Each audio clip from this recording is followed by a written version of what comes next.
नमस्ते बच्चों। मैं Vikas Doongarwal, government PG college Pratapgarh से। ग्लोब के लगभग 3/4 भाग पर जलमंडल का विस्तार पाया जाता है।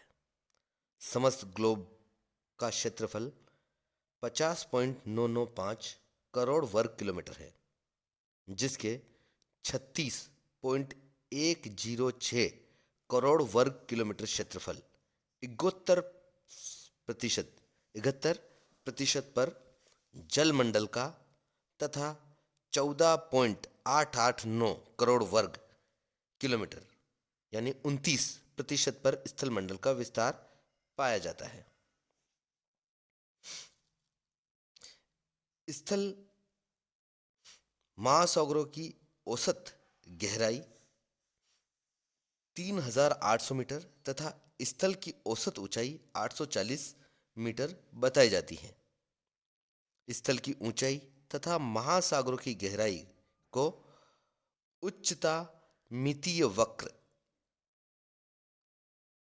द्वारा प्रदर्शित किया जाता है, जो कि आप स्क्रीन पर देख रहे हैं। इस आधार पर सागरीय तल में 4 प्रमुख उच्चावच मंडल पाए जाते हैं। महाद्वीपीय किनारों से सागर की अतल गहराई तक यह मंडल क्रमशः महाद्वीपीय मग्न तट, महाद्वीपीय मग्न ढाल, गहरा सागरीय मैदान और महासागरीय गर्त होते हैं।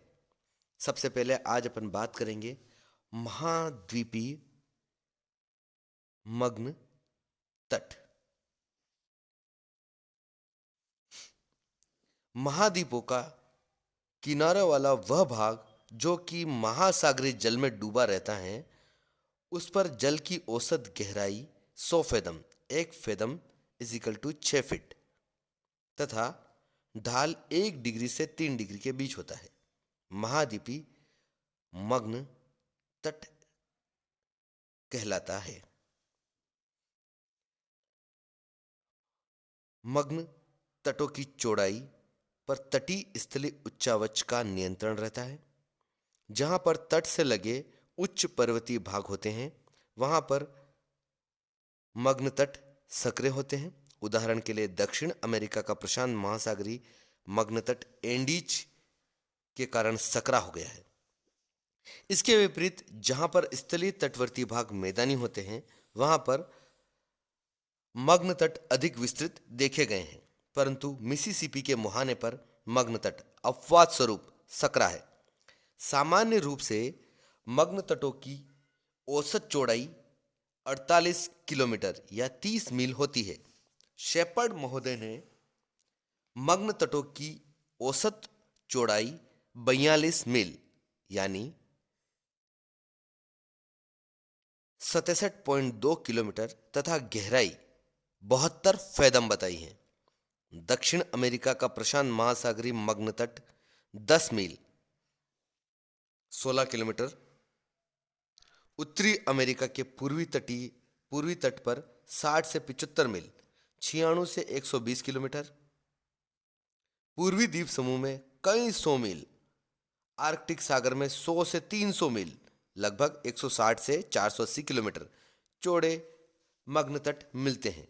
इसी तरह चीन सागर, एड्रियाटिक सागर, अराफुरा सागर आदि में चौड़े मग्न तट मिलते हैं।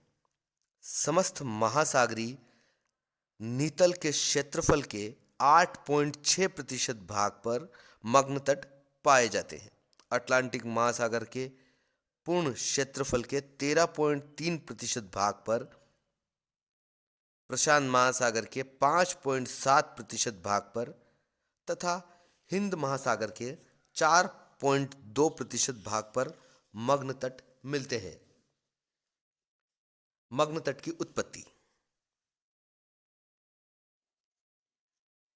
मग्न तटों की रचना, विस्तार आदि में इतनी विविधता मिलती है कि उनकी उत्पत्ति के विषय में कई मतों का प्रतिपादन किया गया है। इन मतों को संक्षिप्त रूप में व्यक्त किया जा रहा है। महाद्वीपीय मग्न तट महाद्वीपीय चबूतरे का सागर की ओर निकला वह भाग होता है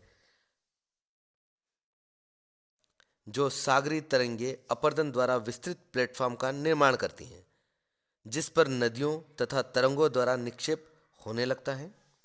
ये निक्षेप निरंतर सघन तथा ठोस होते जाते हैं और अंततः मग्न तट का निर्माण हो जाता है।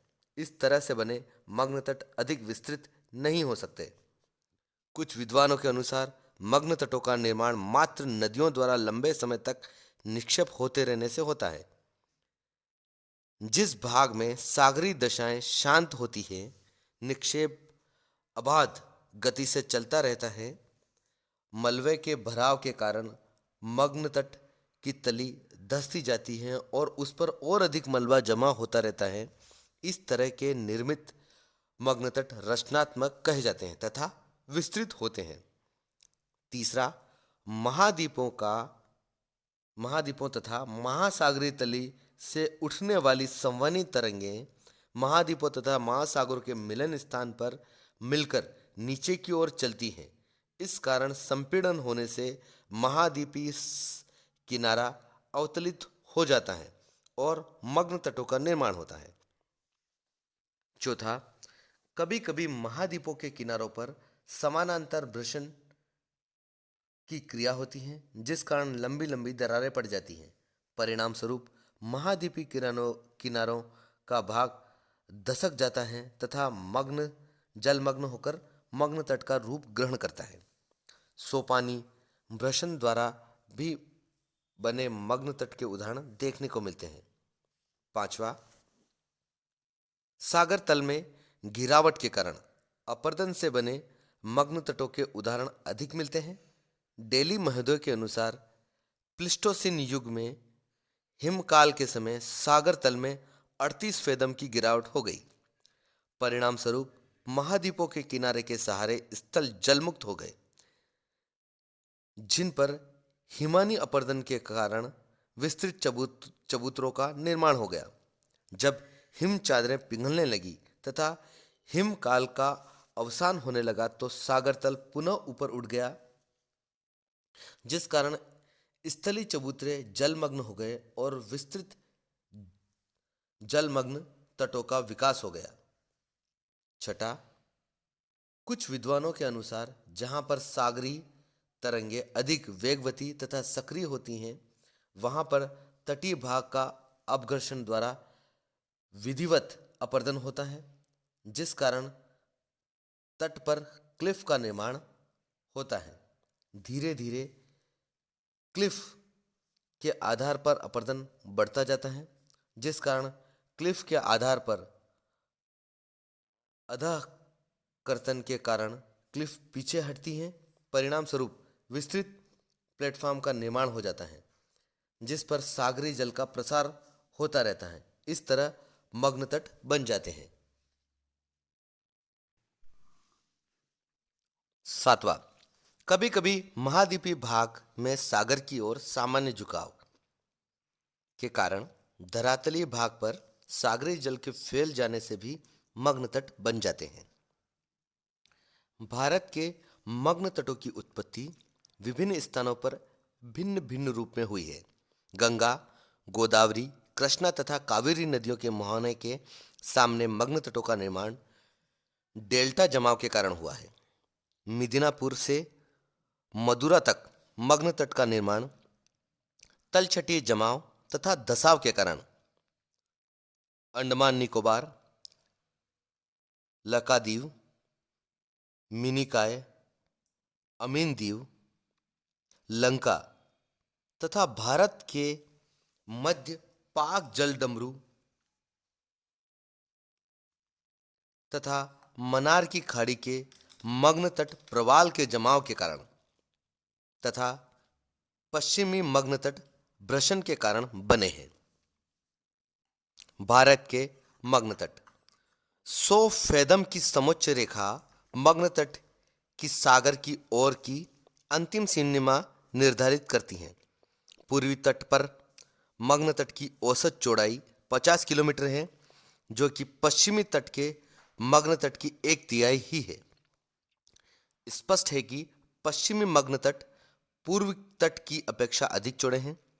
गंगा, महानदी, गोदावरी, कृष्णा, कावेरी आदि नदियों के मुहाने के सामने मग्न तट सबसे कम चौड़े 30 से 35 किलोमीटर है, जबकि नर्मदा, ताप्ती, माही आदि नदियों की एस्चुरी के सामने मग्न तट अधिक चौड़ा है। पूर्वी मग्न तट का सामान्य ढाल 29 डिग्री तथा पश्चिमी मग्न तट का ढाल कन्याकुमारी के पास 10 डिग्री तथा खंबात की खाड़ी के पास 1 डिग्री है। आज के लिए इतना ही।